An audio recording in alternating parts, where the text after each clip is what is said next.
Okay, before Mr. Big Stuff hits your airwaves, we have an important announcement to make this week. We will be hosting a Premier League Fantasy League. Winner gets a $50 soccer.com gift card. You can buy it on jerseys, socks. You can be a full kit wanker with that $50. But You can get a Pulisic jersey. Exactly. Must be Small. spent on Borussia Dortmund gear. Our league code is 171-4353-411295. If you go to our What's Twitter the account, what's that? What's the website that they go to? It's PremierLeague.com. It's the official website. Go to the fantasy. You have to make a team before you can join a league. So you make your team first and then put the code in to join the league.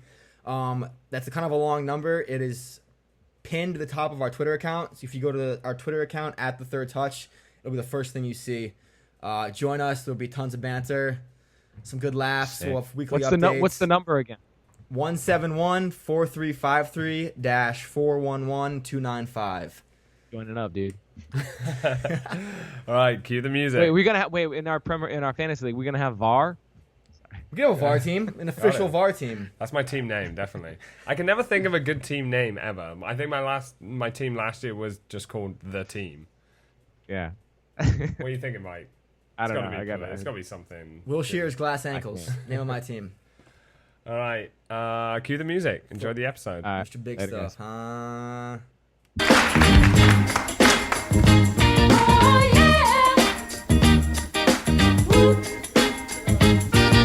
The big stuff. Who do you think you are? Mr. Big Stuff. You're never gonna get my love. Now because Welcome you everybody wear- to the Third Touch Soccer Podcast. My name's Sam Leamy. I'm here with Michael McLaughlin and Connor Walsh. What's going on, boys? Not much. Mike, how you doing down there, bud? What's up, guys? It's going all right. It's better than the other day when we tried to record. Yeah, what happened there? I don't know. You ever work so much you're just a little punch drunk? And are you ever? Anyway. It did happen. We tried to record the other day, but unfortunately we weren't on the same page. But we're all here together. The date is August 2nd, Wednesday. Big transfer news today with the news that Neymar Jr. Why is he called Neymar Jr., by the way? Because his dad's Neymar as well. Really? It's a pretty unique name to be a junior of. Yo, his dad made more money than Messi last year at Barcelona. That's Reports from... Is that his agent? His dad? I believe so. His Or just dad's like his- some endorsements? Yeah, he's also a scumbag. His dad is like the LeVar Ball of soccer, except probably worse because he makes more money. He's not as like ostentatious, but the guy is just reaping in money from his son's career. I mean, it's been in the news for the last week or so, but it looks like today is going to be the day that he finally makes his move to Paris Saint-Germain from Barcelona. When the news arose, him going, you just thought it was, a rumor mill within the media, but he played a few games for Barcelona on tour, did very well. Gerard Piqué came out with Instagram, Twitter quote saying he was staying, but it looks like he's packed his bags now and he's off to Paris and he's going to secure that £198 million move, which is 222 million euros in his release clause. Yeah, Is that correct? and that's for our Americans. That's over $500 million that Paris Saint-Germain is spending on. That. Yeah, but what didn't like FIFA have something to do with this? Didn't he have to pay FIFA something? Well, Was there some weird in 2014, Qatar in 2014, FIFA came out with the FIFA Fair Play. So this is going to double the amount that Manchester United paid for Paul Pogba. So where does that fall within the fair play? I mean, they're obviously going to have to either balance the books by offloading some players, Paris Saint-Germain. I mean, Barcelona aren't going to be short of money. I know they got in trouble a few years ago and they were whacked with like a fine and a transfer embargo, same as Monaco and Manchester City for not balancing the book. So where does this lie with, the FIFA Fair Play when that was introduced 3 years ago? I honestly haven't really looked in the financial fair play much, so I don't. I mean, you see it all the time. I don't understand it fully. Was it just like some sort of cap to even it out a little bit? Yeah, they just want to even the books out. I mean, this is the biggest transfer in history. This is unlike anything we've ever, seen or heard before. I mean, what's your initial thoughts, Mike, on this huge transfer, Neymar leaving? Dude, I don't know. Why would he want to leave? Does he just want to be a superstar? Does he just want to be on his own? Is that he just feels like he's in Messi's shadow? I mean, it has to be. Messi is the king of Barcelona and Neymar is the queen. So if you look in terms of chess, like, why would you sacrifice? I don't know about you, queen? but I would you know? definitely be the queen of Barcelona. That sounds pretty nice. The queen of Catalonia. I mean, Paris isn't an awful city to go to. You know, very livable. Barcelona's, you know, the number one club in the world. Them and Real Madrid. They haven't won the league in the last couple of years. Didn't win the league, Champions League recently, but new challenge. He's 25 years old. He's living in Messi's shadow, as you want to say. I'm not saying they didn't get along, but there's news that there was a moment last season when Neymar decided he wasn't going to play for Barcelona anymore, and it was the comeback against Paris Saint-Germain in that second leg of the quarterfinals. They were going into the second leg 4-0 down. They scored 3 goals in the last 7 minutes. Neymar scored 2, including that free kick, and also provided the assist for the clinching goal for who was it? Roberto, right? Sergio Roberto in the final minute. And apparently, the Spanish newspapers hailed Messi, and it was Neymar's best performance. And Neymar wasn't really talked about, and apparently that was the moment when he was like, "Well, fuck this shit. I'm just going to go somewhere where I'm going to be recognized more." And he's been a superstar since he was, you know, such a young child. You know, but he's level-headed. He's improved his game. He's the number 1 guy for Brazil. He's the number 2 guy for Barcelona, and he can go to Paris. I mean, that team is stacked right now. Paris. Yeah, me and Sam were looking at the roster before. It is a team that they have somewhat competed in the Champions League, not at the level that they've needed to with the money that's been invested, but I mean, Julian Draxler, Marco Verratti, who might be on the way out, possibly to Barcelona, but Hatem Ben Arfa, Cavani, Di Maria, Thiago Silva, Lucas Moura, Hesse, Pastore, Matuidi. I mean, the list just goes on, and it is a team that's needed to take the next step, albeit a extremely expensive step, but I think that they're now in a position to compete at the level that they feel like they should, and probably, you know, supporters around the world feel like they should, because they've invested an absurd amount of money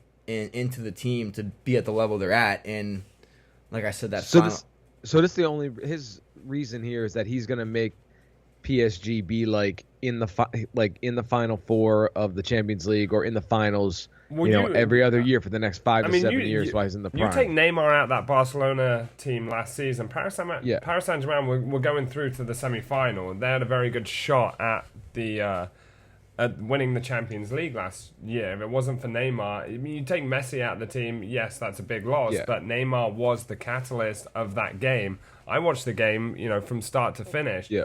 He was ridiculous that game, absolutely ridiculous, but it wasn't like Neymar. It was like Barcelona, Messi. You know, I think that's what he wants. There's obviously more of a reason than money, because he's getting paid very well at Barcelona.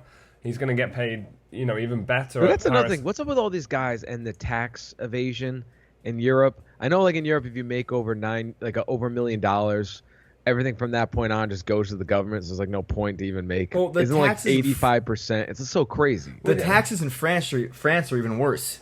Oh, really? So PSG are going to have to fork over even more money just to get his wages after taxes at a point where he deserves to be paid at. Because I remember when I think Ibrahimovic went over there and Cavani went over there, it's something close to like 45-50% of your wages go to taxes, which I think it's by far the highest tax league in. Well, yeah, it's only if you're a foreign and a non-EU resident as well. And like Spain is crazy. Like the government can go into your bank account, take money, and go, right, let's figure it out in court. That they can legally do that. That's fucking insane. Yeah. And we bitch and moan about our government, but that's kind of sketchy. But it's the government. There's financial crisis around Europe. Because Ronaldo's in something now too, right? Isn't he's in court? Well, he's just going to pay it and go away. He just doesn't like his money to be abused. And it doesn't matter how rich you are. It's like you still don't want your own property and your funding and what you've worked so hard for throughout your career to be just taken away by just corrupted Just some, like, government Yeah, officials. it's Oh my awful. God, it would just drive me insane. Yeah. I mean, we're gonna talk about a little bit about more about Neymar in a bit, but it's a week old now. USA national team have won the Gold Cup. Right. Satisfactory level for you guys? Are you riding high over this tournament win, or is it just like, well, whatever? I mean, the tournament itself was kind of underwhelming, but that final was everything you could ask for in a tournament final. I mean, it really was. Josie scored an absolute worldie of a free kick. Got to shout out Jamaica for coming back and equalizing after Andre Blake got hurt. Blake was by far the tournament's best player.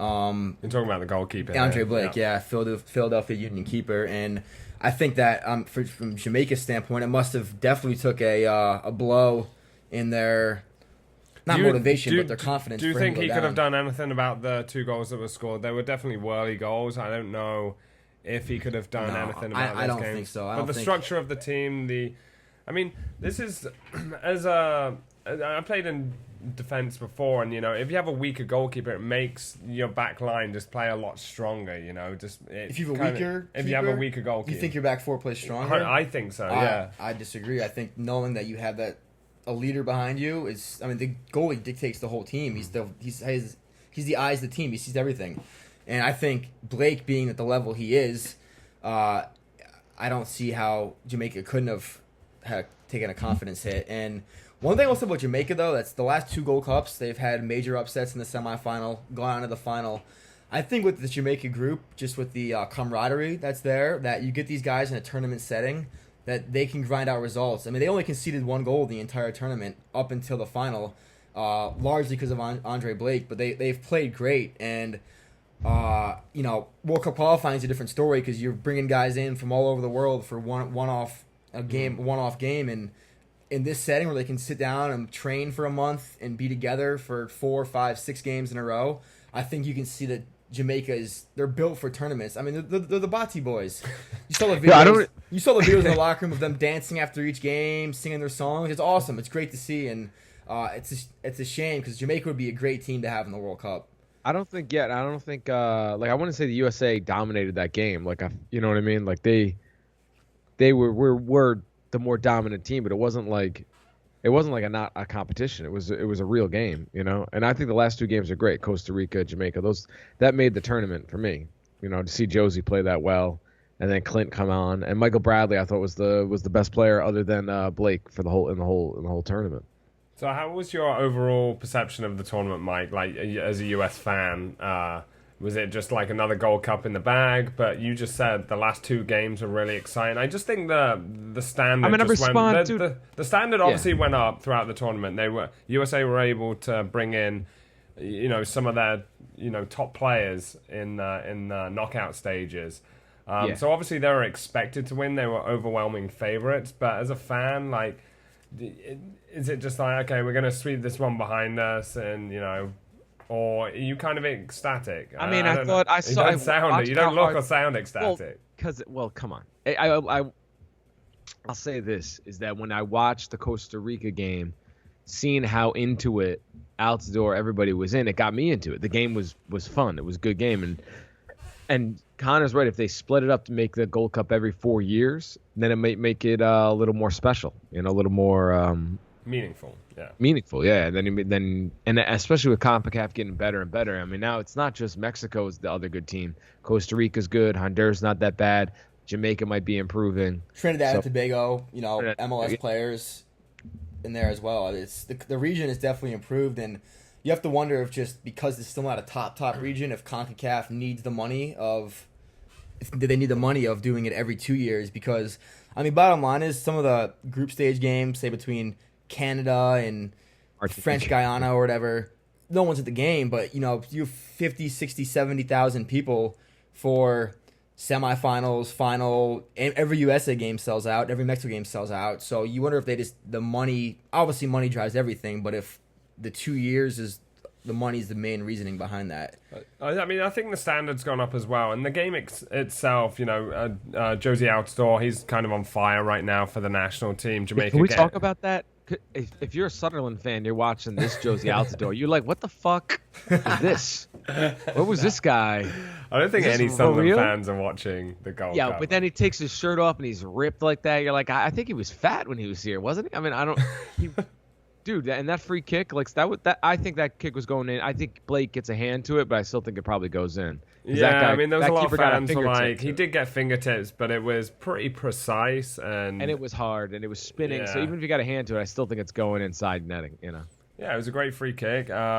Dempsey's role is obviously to come in and impact the game now. If he seems okay with it, Jamaica get themselves back in the game, tie it up, and Yep. then was it an unsung hero with the winner in Jordan Morris? Well, like you guys said, Jordan Morris with his speed, he's the fastest guy on the team. He's faster than any player in the EPL.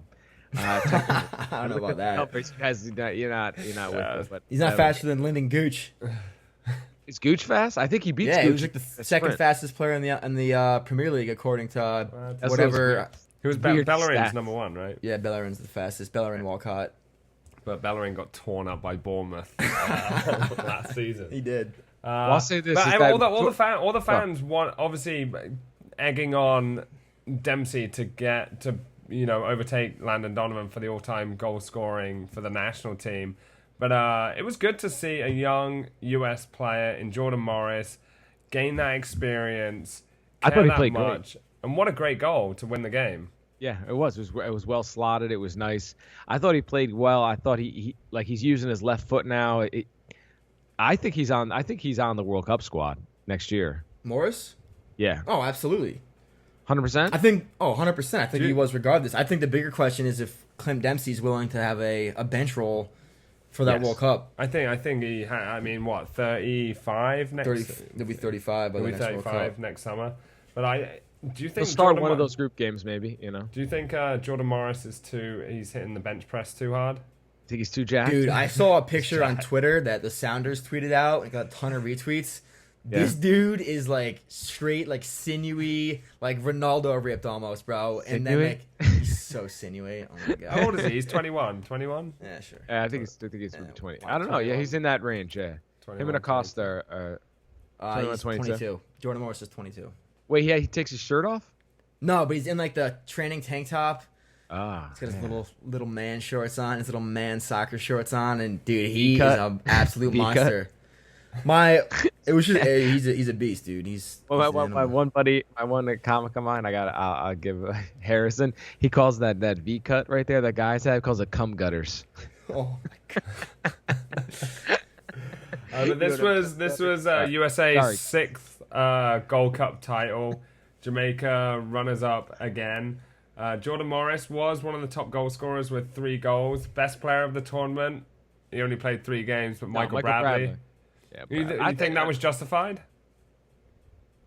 I think he's playing the best he's ever played, but I don't even know. Has he always just been this good? And he just had to play against, Jermaine Jones, and he's just Jermaine Jones is like No, I think fast kid. Just I running think all over throughout the place. Bradley's career, his form has been very reliant on who he's been surrounded by, and he's not the type of player to grab the game by the scruff of the neck and just take control. But if he's in the right situation with players around him that suit his style, he's the best player on the pitch. And for him to play 3 games in the tournament and be the best player in the tournament, despite Andre Blake actually being the best player in the tournament, I think that it says Andre a lot. Blake won the best goalkeeper. And shout out to the Canadian youngster, Alphonso Davis, 16 years old, Vancouver Whitecaps. 3 goals as well. I know he got 2. Did he get a hat trick in the first game? I think he got 2. He got 2 against French Guyana, I think, in the first game. And some crazy scenes when Malouda came on for French Guiana. He knew he wasn't allowed to play. He knew he wasn't registered for a FIFA. He was banned from the stadium. He shouldn't have been in the stadium. I saw Alexi Laws tweeted out. He's like something about like he's not even in the stadium, and then he's in the stadium. Like he just shows up and he's no business being there. Shout out to Malouda. French Malouda, the French, I'm not even going to call him a legend, but French ex-international transferred to French Guiana. Just wants to carry on playing international football. But yeah, that wraps up the goal. Well, wait, hold on. I will say Well, Michael all right. Bradley also earned that free kick too. That Josie put in. Bradley was dope. I think that him and Acosta suit each other very well going forth towards the World Cup. All right, Sam just made a face at me. Go on. It's a good point, Mike. But all right, okay. Anything else on the Gold Cup? I mean, I could go on and on about the Gold Cup. Looking forward to the next. You know what I'll talk about before we get on to whatever we're getting on to? Looking forward to the next Gold Cup next month. Yeah. Well, you know, the October Gold Cup, that's the one. That's the good one. Don't look down on the February one. That's a good Gold Cup. No, but Bruce Arena, come on, give it up. Yeah. Bruce, undefeated. Undefeated. He's now set the record for longest consecutive games without being defeated as a U.S. manager, which is kind of a weird record because they're playing a bunch of fishermen and police officers.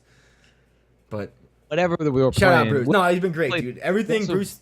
Because Klinsmann didn't win the last World Cup. Bruce has just done the job, and he kind of sucked in the group stage. I thought he toyed around too much and had some Klinsmann-esque moments, but he's got the job done. You can only beat the opposition that's put out in front of you, and he doesn't really pick the fixtures for. Well, I know the World that, Cup. but his team selection was clearly not going to work, and it didn't work. Like Roldan and Acosta were never going to work together. Well, all right, yeah, but he had to figure that out, and you might as well take a risk. It didn't hurt him in the long run. You're right. But what I'm gonna say is this Costa Rica game coming up. What this Gold Cup does do for you, I feel like, is the confidence of who really was the best player to me out there for the whole was Nagby. So now when you have the guys like Nagby, even more comfortable with Bradley and the Areola. Hell, by the way, he scored a really nice goal last night for Tijuana against I forgot the team that played. He scored a really nice header. I had the game on at the bar. It was sick. What I'm saying is that they just played this whole tournament together, so they're all coming together with World Cup qualifiers. I think Bruce is building. I think we might. I'm really interested to see how the Costa Rica game. When is that? September 1st. September 1st. But Mike, I couldn't get you a ticket, bro. They were too expensive. I have 2 tickets for myself. So he's stretching out. I hate to break it to you on the podcast, but I can only afford 2 at the time. I'm gonna need the money. What's up? I'm I was gonna going to need the drop money. like $600 for 4 tickets with fees and stuff. I ended up dropping $300 on 2.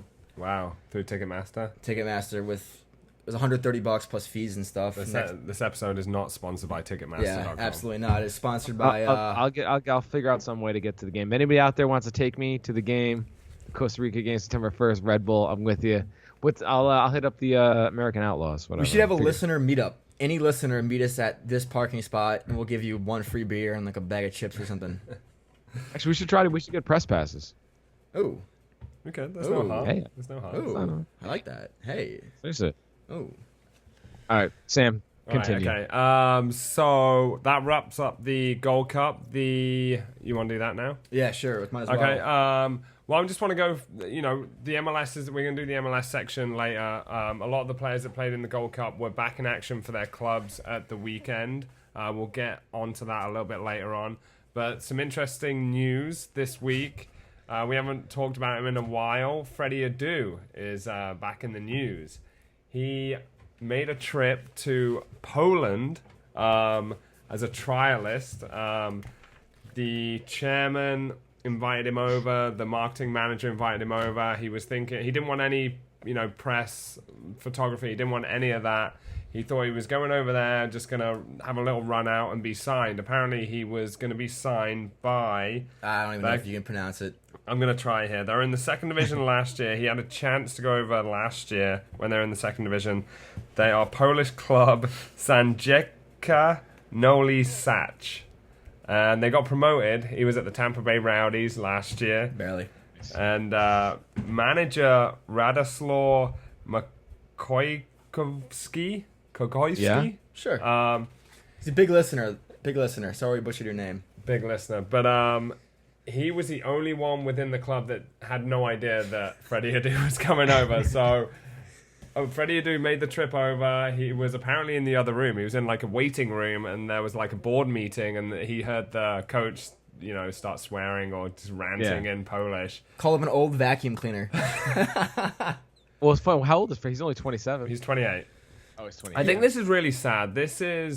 We can go all the way back to when he was 14 years old, and this is before David Beckham. This was America wanted a superstar, and I feel like he was managed very poorly. Do you think America wanted a David Beckham before David Beckham even arrived. He was compared to Pele, for crying out loud, at 14 They did a years commercial old. together. Yeah, they did. Like I still don't think it's the end for Freddy Adu. Bro, it's the end, dude. I don't think it's Well, the end. did he get the trial? No, he didn't step foot on the field, on the practice field. Nothing. So he's been out. It's so human. His life is so cute. It just sucks because he's better than most people at anything that they're good at, and he's still like this humiliation. You know what I mean? Like this constant. Is he just too weak on the ball? I didn't Why see can't he much. even play? I mean, I don't get it. Why he can't play like USL? I saw some snippets of him at the Rowdies last year, but I didn't watch a full game. Yeah. I think that's a very wrong. It's a wrong league for Freddy Adu because it's all gung ho in that league in the NASL, and it doesn't allow someone like Freddy Adu to actually try and play football and try and promote himself. It's it's more like I don't feel like it's the right league. I'm sure he will find a right what club. he should do? He should change his name, Dude. Yo, I'm sorry. and just become a different person. Freddie Adu's Twitter is gold right now. First of all, his bio. His attitude is everything. Never put a period where God put a comma. Player with a terrible attitude, notoriously terrible attitude, is that in his bio. Back in the day, I think God threw a comma down there when he was 16 years old. But anyway, let's read his tweets out. Definition of insanity is when you keep doing the same thing and expecting different results. At some point, you got to learn from mistakes. All right, Freddie. Just when you think you've seen it all. Was offered a contract with the team in February and ended up passing because I didn't feel like it was the right move at the time. I'm glad people know the truth about what happened. Too many times the player is made look bad by the club when in fact it's the club. I don't know. I think I'm placing blame on Freddie in this one. I'm not placing on Freddie at all. Dude, is this Polish club, they don't talk to each other? What, the owner doesn't talk to the manager? Yeah, it definitely seems like a badly run club. I mean, I think maybe the chairman thought he was still marketable, but he's not marketable anymore. Freddy Adu is definitely not marketable. This would have been his 15th, 16th club in his career. I mean, that's more than one a season. That is crazy. Some random kid, some random Polish kid, got a picture with Freddie at the airport. And that probably just keeps Freddie going. Like, he goes to Poland and some random kid recognizes him. But that's like all his career is now.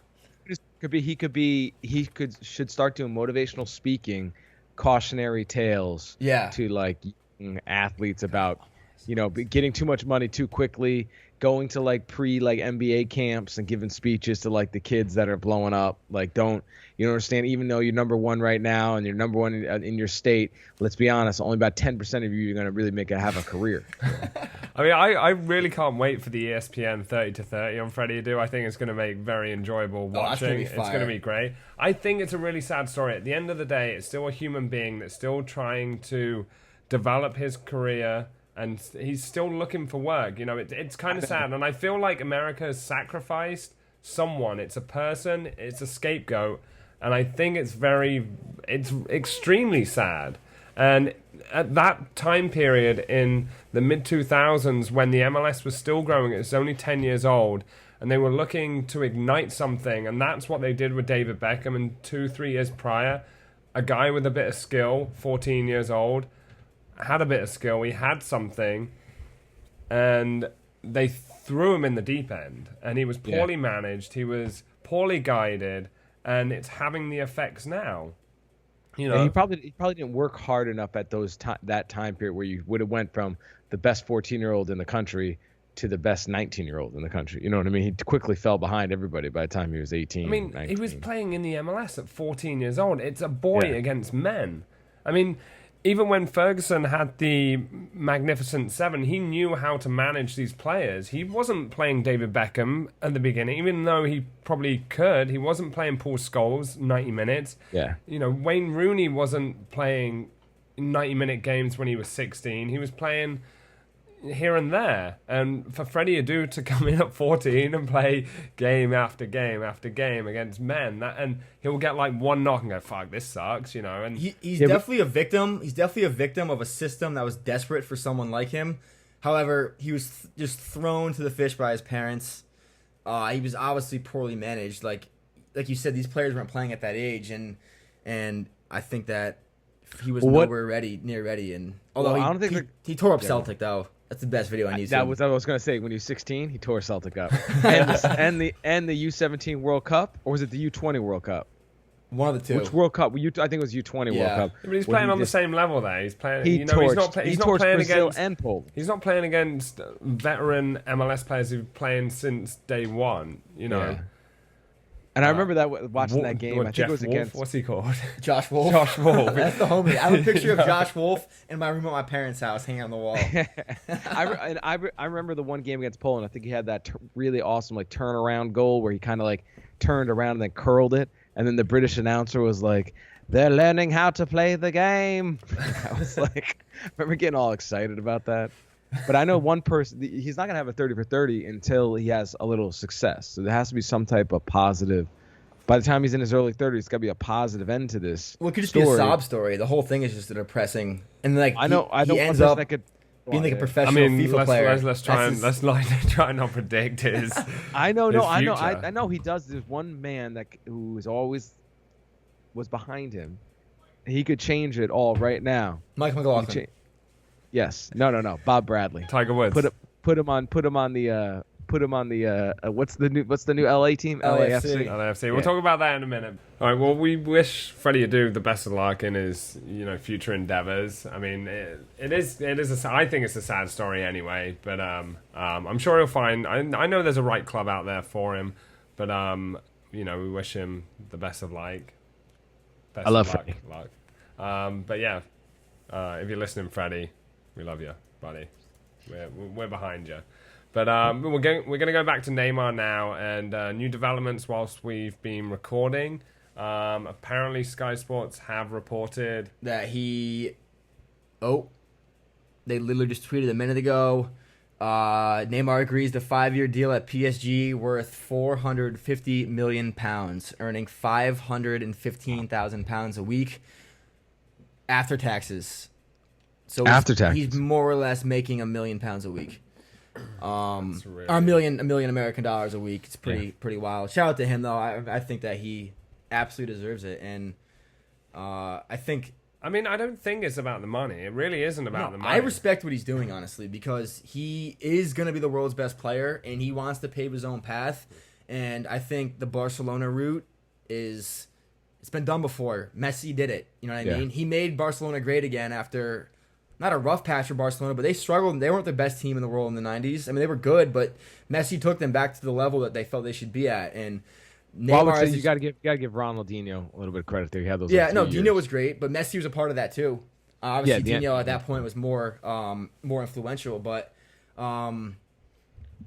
I think that he wants to be the world's best player. He will be the world's best player, and he wants to do it his own way. And I don't think people saying, "Oh, well, who cares about the French league?" What I saw one guy. Well, it's not going to be about the It's about the French- Champions League. It's about the Champions League. It's all Simple it's as about. that. It's all about that, and it's all about the World Cup next summer. He's still going to be playing at a high level. PSG are always going to make the Champions League, and he's still going to be captain of Brazil next summer.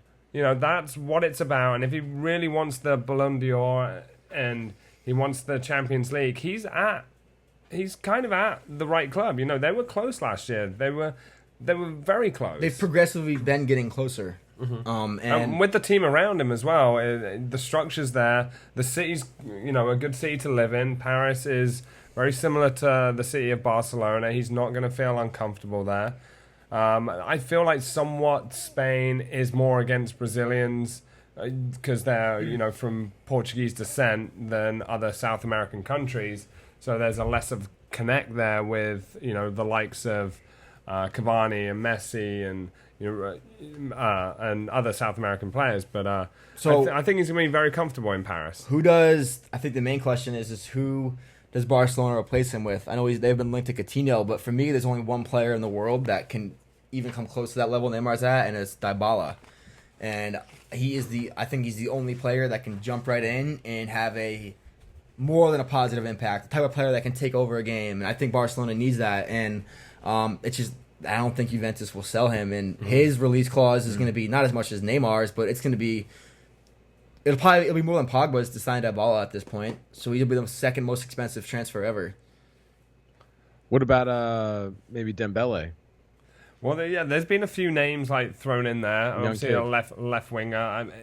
I think the benchmark with this transfer fee is now going to increase all the other replacements. Obviously, Barcelona are going to have a lot of money because I believe most of it's going to be paid up front. Is that correct? That's what Barcelona said they wanted. They wanted the money up front, and they didn't want any, takes 10 years to pay it off. Like, who's the guy in the Mets that's still making like $300 million a year? Jose Reyes? No, from like 2001. The guy still gets paid like $3 million a year from some crazy some deal.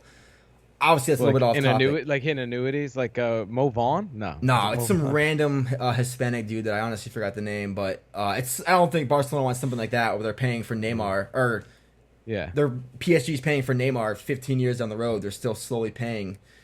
I think they want the money up front. I think the Red Sox still pay Manny Ramirez on his first contract. I think it was like 20 years worth of annuities or something. That's crazy. So. I mean, I think this is bad news for Liverpool and Coutinho on the whole. I mean, he's been great preseason. I saw him the other day in the Audi Cup, and yesterday he's been Liverpool's captain in the preseason. I think he can fill in that slot very well. He's a good player, and you're going to get him for less than half the price. But with the benchmark that the transfer fee's gone. He might go a little bit higher. They've been chasing him for a while. I think eventually he's going to go to Barcelona. But other players to buy that you just mentioned, Paris Saint-Germain are going to have to balance the books a little bit if FIFA want to kind of force this FIFA fair play. So Di Maria's got to be, up for consideration, and Dembele that you just said, Mike. Yeah. But the huge question goes around, like, I know Mbappe's more of an out-and-out striker, but why not Barcelona go in for that mix now that they have that money? They have to. I think they need to sign him for this window. I think it has to be a priority because he's going to do good at Monaco again, and his value will only rise. And I think if you want to get him, I know his transfer value is extremely high, but now I thought Real Madrid had him. I thought they had the corner on him. Well, Mbappe has publicly said the only club he wants to go to is Real Madrid. But money talks. So yeah. And Dembele from Dortmund has said the only club he wants to go to is Barcelona. I think that this move it's great for Neymar. It's great for PSG. I think that for Barcelona, Messi's only getting older. Suarez is only getting older. They were going to have to replace them anyway.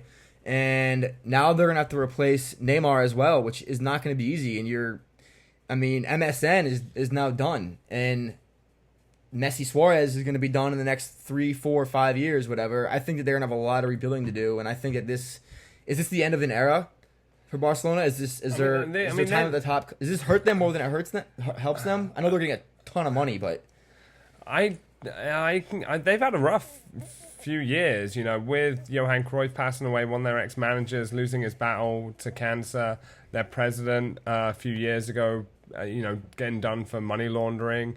Restructuring the club now that Messi is getting older. He's still got 3-4 good years left in him. I don't think it's necessarily over, but I do think they've lost, a very, very valuable member of the team, and I think it's going to impact them next season. I don't think they're going to come that close to the Champions League, and good luck who they're going to sign. I think Real Madrid, the players that they have are just going to get stronger, and their youth program at Real Madrid is crazy. Look at Asensio coming up. Their depth in their squad is unreal. Barcelona's known for their academy, but Madrid is. I think Asensio is one of the best young talents in the world, and he is an exceptional player.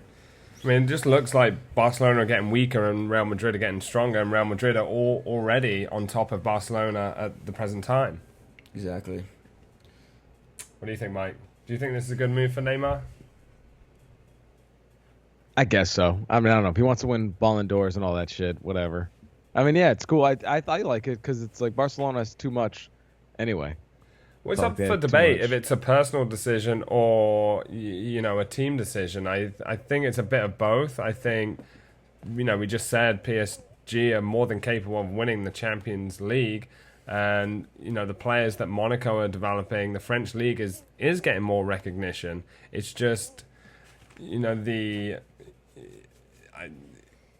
the standard of the French league isn't as high and the TV deals aren't there for Ligue 1 than it is for the other leagues in the world. I mean, it's obviously last year showed that PSG winning the league isn't a cakewalk. Monaco's good. Nice was good last year, and obviously Marseille and Lyon are still two of the biggest clubs in Europe historically. So I think that the competition, well, it might not be there. It's not like it's a complete cakewalk. Although I expect Neymar to absolutely rip the French league to shreds. It's gonna be. I mean, do you think he is the best player in the world? It's tough, man. Neymar is my favorite player by far, and I think that he is on the cusp. And I think based on some performances, you can make the case. I mean, no player has more influence on their country than Neymar. I'm sorry, but he transforms. He's a different player when he plays for Brazil, and he's still so sick for Barcelona and has been for Santos as well. I mean, he's gone under the radar of Barcelona. His stats are really good. You know, his goals to games ratio are really good. His assists to games ratio are really good. But it's all about Messi when you talk about Barcelona. And I just feel like he wants to be more recognized. He wants more of a pat on the back than he has been getting. And I think he's going to really stand out at Paris Saint-Germain. I think he's going to stand on top of the poll here. He's going to be above Messi and Ronaldo. He just needs a good Champions League, and you think so? In the pantheon of the greatest players of the last 20 years, he's nearly there. I mean, Ronaldo was great at Manchester United, but he was even better at Real Madrid, and that was around 24-25 when he left. So I don't see Messi. I think Messi's the best. I think it's Messi, Maradona, Pele. I mean, that's how it is. And then maybe Ronaldo. Yeah, that's up for debate. It's always up for debate. But I don't know. Man. This is a huge year for Neymar. I think if we'll be going. Fair play to him if Paris Saint-Germain win the Champions League and Brazil win the World Cup next summer. Both of which are very possible. Very possible. But move on. We'll see. But we'll see how that develops. But huge transfer news today. Neymar looks like he's going to PSG, almost certain, for 198 million pounds. So Sam, I have a question for you as we move on. Community Shield is Sunday morning. Arsenal, Chelsea.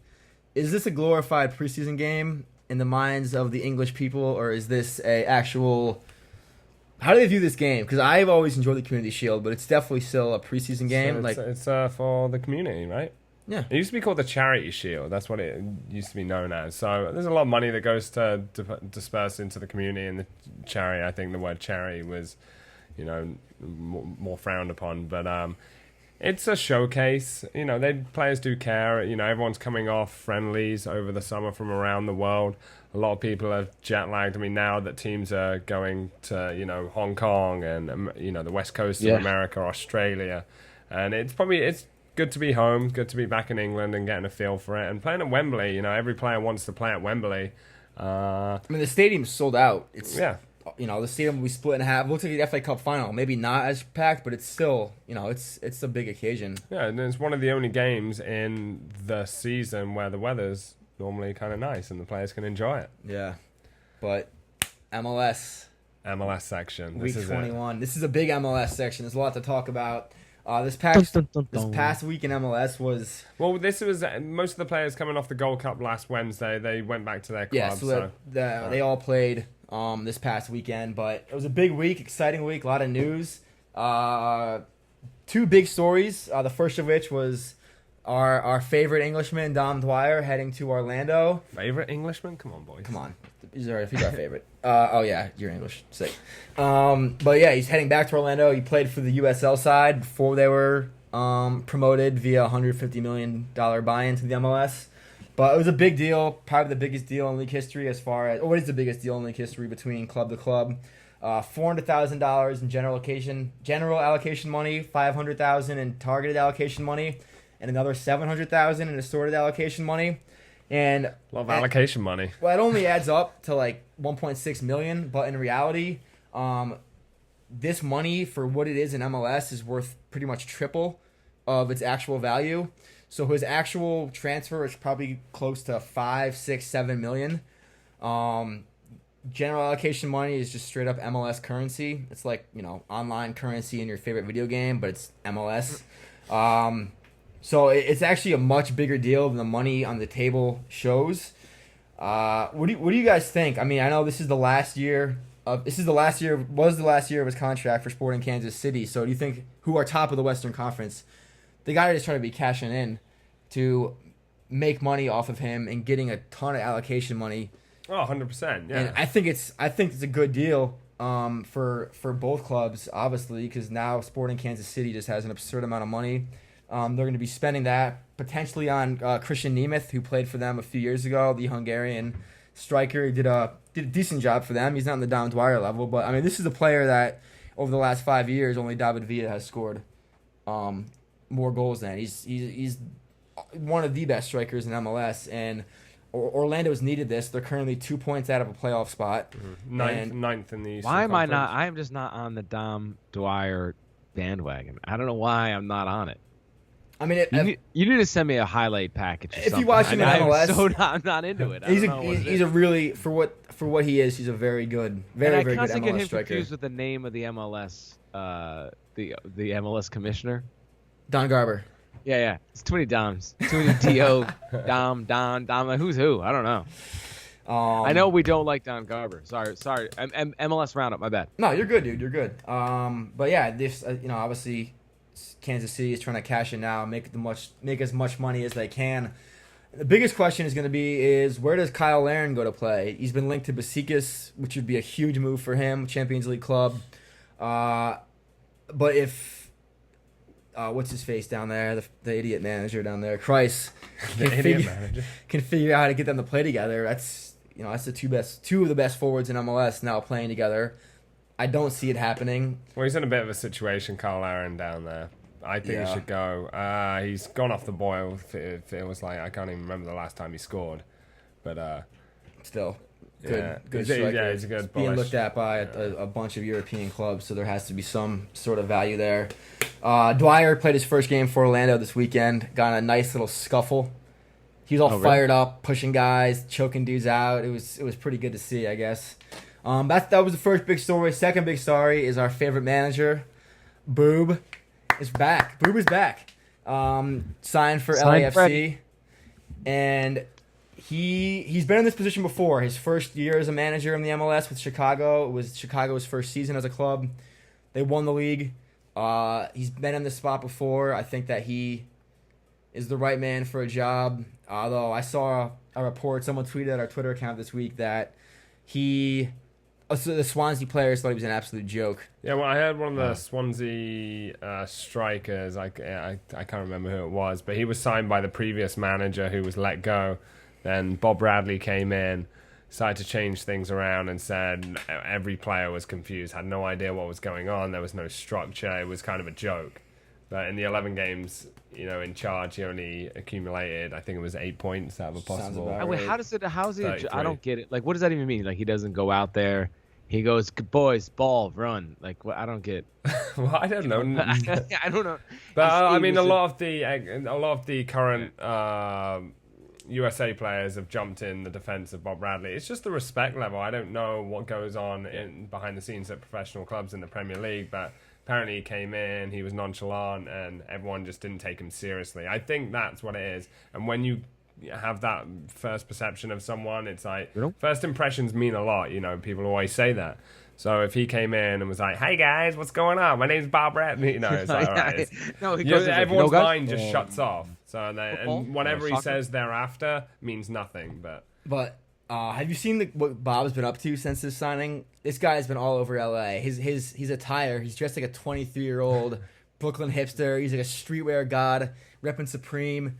First pitch at the Dodgers game. He's serious? Oh yeah, dude. Bob's really been out here. He's wearing flat brim hats. He's got tracksuits on, bro. He's out here, dude. Like black Nike shoes. He's really doing it. I mean, I think it's gonna be a good thing for the MLS, good thing for American soccer, and a very good thing for LAFC. I think it's the right manager at the right time for an expansion team, and I think he can do good things in the next decade. How long is his contract for? Yeah. I don't know. Whatever. Do you think last job? Oh, my bad. Sorry, no, go for it. The last job for Bob Bradley. it's tough to say. He could resurrect his career in MLS. He's won the MLS Cup before, Yeah, right? he won his first season with Chicago and the club's first season. So Yeah. I think he can, Yeah. he'll figure it out. But week 21 games, as I mentioned, Orlando, Don Dwyer's first game. They played Atlanta. They just played last week. There was a late goal in that game and a late goal in this game. Villalba, who scored the late equalizer, or the late winner last time, scored the equalizer this time. Did you guys see Kaká's goal? Absolute screamer. Yeah. Oh, I did see that. Kyle yeah, Aaron assist, dude. I did see that. It was a sick goal. It was, one of the best goals, probably maybe the best goal of the season so far. Yeah. So 1-1 there. Atlanta continues their playoff hunt. Orlando, like I said, is 2 points behind. Red Bull continue the good run of form, beating Montreal 4-0. Montreal was in absolute shambles after what was such a good season last year. Bradley Wright Phillips scores his 80th career goal for the Red Bulls. And then the Austrian Daniel Royer has scored 6 goals in his last 4 games for Red Bulls, so we're getting some good production out of him. FC Dallas 0, Vancouver 4 in Dallas. Vancouver moving up into a playoff position with this win. Definitely an upset. Dallas, That was in Dallas? In Dallas, Wow. yeah. Big upset. Probably the game of the weekend, arguably the game of the weekend. Houston-Portland, 2 teams in that middle of that playoff picture. Valeri gets on the board for Portland, and that's about it. But New England, another big game in the bottom of the Eastern Conference table. Big 3 points. They're 6 point. New England is 6 points behind Columbus right now, who are in 6th place in the playoffs. But Philadelphia is a struggling club. Well, they had that nice little run of form, Philadelphia, and they just got Yeah, they back to did. losing ways again. They did, but season's not over yet. A lot can happen, as we saw with Seattle last year. Sporting Kansas City, top of the West versus second in the East, Chicago Fire. Kansas City came on top 3-2. First game post Dyer, no Dyer, no problem. EC. The 2 worst teams in the league, Minnesota, DC, 4-0. Minnesota, the Loons Nice. at home, yeah. What an absolute joke of a match, joke of a club. Both the clubs should be exterminated. You just gotta pray for these DC United supporters, man. Their history is just being flushed down the drain. Ben Olsen, gotta figure it out, son. But new stadium next year, I'm sure they're probably just trying to finish this season. Real Salt Lake 2, Columbus 2. Ola Kamara brace for Columbus. Nice. And that's 3 games in 8 days for the Crew, so this All-Star break is coming at a good time. Although it's not much of a break, it's just It's a no week. midweek game, really. LA 0, Seattle 0. Jiggy Schmidt is back. Oh, that was the other big story Yeah. I forgot to mention. Jiggy Schmidt taking over LA, former manager there against his former club Seattle, who he sacked from last year. Forgot to mention this too. Jonathan Dos Santos signed as a DP by LA. He was in the stands. That with is his- Giovanni DeSantis' brother. Yes, sir. Signed from Villarreal. With his judge in the stands, she was going to town on some food. Every time they showed her, she had a new plate of food in front of her. Yeah. Sexy. I saw that. Actually. She had one of those. Everything the time she had one of those giant wax wraps, like cone things, like onion rings or Yeah, French fries. she was going in, enjoying the LA lifestyle. And I was like, when they flash those people and they're sitting there and then they look at their phone and then they see that someone texts them, "You're on TV," and then they go, "Oh," and then they pan away. Last game of the weekend, a big result in the Eastern Conference. Toronto absolutely smacking our beloved Blues. NYCFC 4-0. Gio brace, Josie PK. Gio scored a nice free kick, and our friend Andrea Pirlo ducked behind the wall. This is what happens when Pirlo starts. He's just it's over. Gotta NYCFC go. is better without him. The reason he started though was because Yanjo Herrera, the young Venezuelan, our homie. He got a red card he got 2 yellow cards in the Chicago game last weekend. Okay. But Sam actually had the privilege of being on the Blue City Radio podcast. They came up to the bar, did an episode post game. Sam, why don't you talk about that? Give them a shout out. No, I mean, I was able to watch the game with a few of the Third Rail fans, local fans, and Blue City Radio came in, and I was able to jump in and answer a few questions and kind of give a breakdown, kind of a neutral perspective of the game. Not really an NYCFC fan, just because of my Man United ties, but watched the game from start to finish. Giovinco is starting to come into his own. It was an absolute Giovinco masterclass. You just mentioned Herrera being suspended for that game, but on the podcast I was on, I was like, with Bradley coming back, with Altidore coming back, and with Giovinco on form, they're really hard to stop. And I think they are by far the best team in the MLS right now. And with all those guys firing on all cylinders, they're going to be very hard to stop. The problem I have, not only with obviously Pirlo, is with Patrick Vieira, his setup and how he's stubborn as a coach. I feel like, okay, if you have Pirlo in the middle, he's not gonna control the game like he used to. He has Michael Bradley sitting on the halfway line and picking up the ball from the centre backs and even the left back and the right back, and then you have Giovinco, who's an energetic 28, 29-year-old who's doing an absolute masterclass. So who's going to be that? A 37-year-old Pirlo in the middle is not going to do that. Yeah, because he's not going to step to Bradley. And if he steps to Bradley, then Giovinco has free space to roam, and that's the last thing NYCFC wants is Giovinco with that free space. I think Herrera was definitely. Yeah, I mean, I think the result would have been. I think it was kind of flattering for Toronto, the 4-0 win. There was a penalty that wasn't a penalty in the game. There was a Giovinco free kick and a left foot strike that were just totally whirly. And they did miss a penalty, but they went into halftime 1-0. They could have easily gone in at 0-0, and it was away at Toronto, and they found it tough up there. And Pirlo probably still has some minutes to play for NYCFC, but I think this is definitely his final season.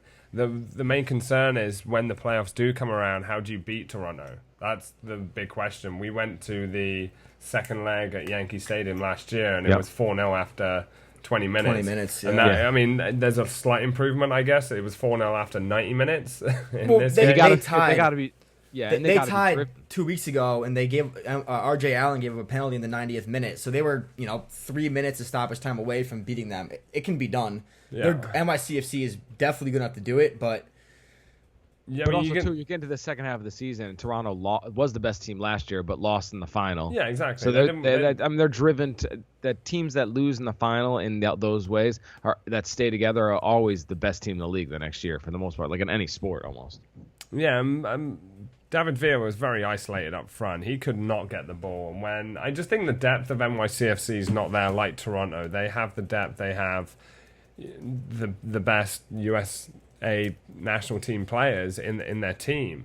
Other than Seattle, but they're definitely up there. Do you guys see ESPN FC's list of the top 30 MLS players?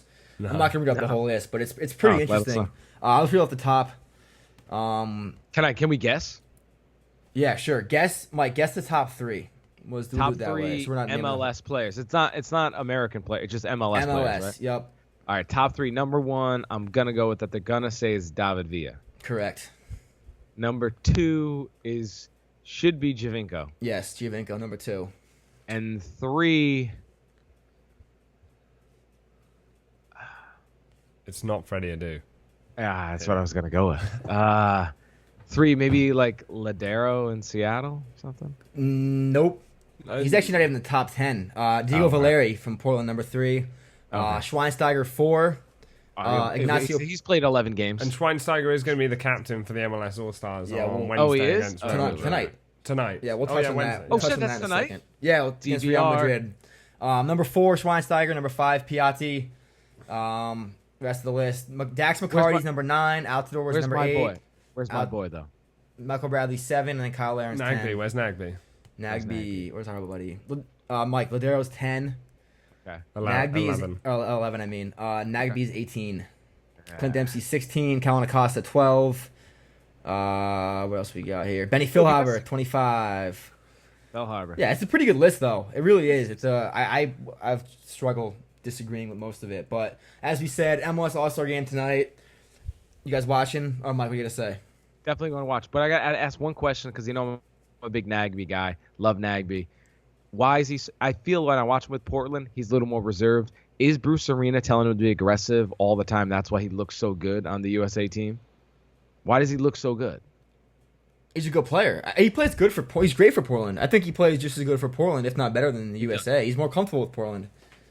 I just don't think I don't think you've seen enough Portland games. Yeah, no, I watched about 5 at the beginning of the year. Then they went on a losing streak, and I was like, I can't stay up and watch. I'm not going to be a fan anymore. But all right, so All-Star game tonight. Are we watching? I'm watching. You guys watching? I'll be at work. I think. I'll watch. I'll have it It's on. going to be a huge crowd. I think, How- what do you think? What's prediction? Dude, the All-Star game is interesting because they really show up for it. I mean, a few years ago when they were playing Bayern Munich and it got pretty physical, and There's one game against Tottenham as well that was pretty physical. There was like flying kicks. It was like it's usually a good game. I really enjoy the MLS All-Star game. And how good do you think this team would do? Should I read the roster off, or is it not worth doing? yeah, you can do it. Forwards: Altidore, Dwyer, Javinko, Nikolic, Villa. Midfielders: Acosta, Almiron, Bradley, Dos Santos, Kaká, McCarty, Piatti, Schweinsteiger, Valeri. Defenders: Beasley, Garza, Grana, Hedges, Kappelhoff, Parkhurst, Van Dam, Zusi. Keepers: Fry and Howard. It's a pretty sick team. It's a good team. We'll now read the Real Madrid score. Oh, I know. Yo, but I think that's like a mid-level EPL team. I was going to ask you guys that. How would this team do with proper training, proper management together for 2-3 years? Yeah, it's really hard to. I would say predict. just fighting relegation, but staying in that 13th, 14th Where's spot. Bradley Wright Phillips? Why isn't he getting lucky? He hasn't had the best year. Red Bulls are just starting to come into form now. But it's a political vote, and there's no Red Bulls fans anywhere to be found in the world. But what time is the MLS All-Star 8:30, I believe kickoff's at 9. You know, like the list kickoff earlier than it is. But then, you guys see the homegrown game last night? Best MLS under 21 players. It's like the under 21 All-Star game. They played Chivas. Mike's learning here at the Third Touch podcast. Yeah. But they played Chivas. Had a rough couple days. Chivas, Guadalajara, under 20s. Some real notable names on that roster. Justin Glad, Real Salt Lake. Brooks Lennon, Real Salt Lake. Eric Palmer-Brown, Sporting Kansas City. Tyler Adams, New York Red Bulls. Derek Etienne, New York Red Bulls. He follows me on Instagram. Shout out Derek Etienne. Mike, your boy, Andrew Carlton from Atlanta. Bradford Jameson III. I mean, the first 4 or 5 names I lifted off were key players in the under-21 World Cup team. That's a good roster. They ended up tying Chivas 2-2. They scored a late equalizer. VAR was used on a penalty/red card decision. VAR will be at the Derby on Sunday. VAR will be in play this weekend. The game's going to be like 4 hours long. It's gonna be... Yeah, we're going to the New York Derby on Sunday. It's a big derby this weekend. Sunday, 6 o'clock, New York City FC versus New York Red Bulls. Come on, New York. The Hudson. You guys coming to the Derby. game? You want to go? You going to the game? Yeah, we're going to the game. VAR, dude? VAR gonna be there? Yeah. If only I could see VAR in action, dude. Can I get in the room? But yeah, All it's those gonna guys be. We'll see how that goes. How did that decision go? The VAR decision. Did he send him off? It seemed like the referee was so stressed out. He was running around all game, and he's got to run over to the screen, calm himself down. No, you can literally see him watching the game. Like, what do I do? Like, watching the screen. Like, this isn't natural. He's standing there, like bugging out, like looking over his shoulder. It's bad making a wrong decision without VAR, but if you make the wrong decision with VAR, it's even worse. Shout out to the dude, and he had Confederations Cup VAR. refs. And he still fucked it up, dude. Yeah. That ref sucks, bro. I talked about this on Blue City Play. Radio the other day. I was like, you take that human element out of the game, really, and we're at the bar recording, and podcasts like this probably wouldn't exist if everything was black and white. It'd be like, oh, what did we talk about? Oh, that didn't happen. It's Maradona's world class goal in the 1986 World Cup wouldn't have happened if he didn't handle that ball. But you could say that about a lot of things. You could talk about the hand of God. Or the the hand of God happened before the world class. Yeah, the world class. He goal. did it with his hand. He touched it, knocked it out with his hand, right? Well, that's Sam's thing. He's like, no matter what, if a decision goes one way or another, it changes the entirety of the game. Therefore, nothing after that decision could have happened. Entirety of the future. It's like Back to the Future. Like my face on a picture would be fading out. Yeah. Basically, Connor, you wouldn't exist if the hand of God was called. I mean, you could say that about a lot of things. But yeah, big derby this weekend. Do we have any Twitter questions? No, you guys are the best. Thank you for interacting with us. But hey, we do have a way you can interact with us. Oh yeah, we got a big news actually. Connor Walsh has been working hard in Starbucks this morning. Yeah, I'm very excited to announce that we are hosting an official Premier League Fantasy League. The winner gets a $50 gift card to soccer.com, our favorite website. Our code is pinned at the top of our Twitter account. I'll read it out, I guess. It's a lot of numbers. Our Premier League fantasy code is 1714353411295. Like I said, that is pinned to the top of our Twitter. So what do they have to go to? PremierLeague.com? It's the official Premier League website, fantasy, which I think is the most popular one anyway. So yeah, just throw the code in there, join. Like I said, a winner gets a $50 soccer.com gift card. Should be fun. We'll be active in there. A lot of banter on the message boards. We'll do a weekly update. Who's winning? Like players to watch out for. Who's accumulating the most points. It'll be a lot of fun, and it'll be fun if you guys join us in doing that. And the Premier League's first game is August 11th, Friday night, 2:45 kickoff. Arsenal versus Leicester City, and we should be having a return guest next week. Our very own Paul Wheatley should be on the show next week, and we can preview the season for you guys. He'll give an insight on everything that's happening across the ocean there, but that will be next week. But big day for Neymar, big day for VAR, I guess. Big day for the USA MLS. Soccer. Let's go, lads. Big day for MLS Soccer, the All-Star game tonight. It'll be interesting to see how that pans out. But I gotta give a quick shout out to Brian McBride for coaching our homegrowns last night. That was great to see, the Chicago native in his home city. Fox Sports pundit, my guy. Number 20. Love Brian McBride. Legend. Right. You guys good? Yeah. Everything good? Yeah. Good stuff. Sounds good. Always tweet us at The Third Touch. We'll be taking your questions weekly. Hope you enjoyed the show, and we'll... Oh, yeah, wait. We should all throw out all our... what's our Instagram stuff? You put that out there? Oh, we haven't got an Instagram yet. We don't have an Working on Instagram? it. We're working on it. Check Mike, out my Instagram, Mike. at Mike G. McLaughlin, everybody. Oh, rate and Putting up review us. Fire. But Yeah, yo, rate we're and gonna, review us. Mike's coming up next weekend, we believe. Instagram will be created, and we'll be filming the entire episode for Instagram Live. Shirts off. You can watch it live, so keep an eye on that. But join the fantasy, follow us, rate us, review us, watch MLS Soccer. It's brilliant. Perfect. No Pulisic watch this week? What happened to him? He actually did play in a game, but that they ended up he. I didn't watch. Okay. Yo, I do have a Pulisic watch. No, he didn't play. He didn't Him play. on Instagram. Him and Emery Moore, his rival for playing time, were on a chairlift together in the Swiss Alps, riding up, taking some pretty cool videos. But I guess it's good that they're boys, because Emery Moore, you'll never see the field when Pulisic's on that roster, bud. Yeah, I know. I saw the video. It almost looked like Emery Moore pushed him off the chair. But yeah, thanks for tuning in, guys, and we'll hear from you next week. Cheers. Thanks. Peace. The big stuff.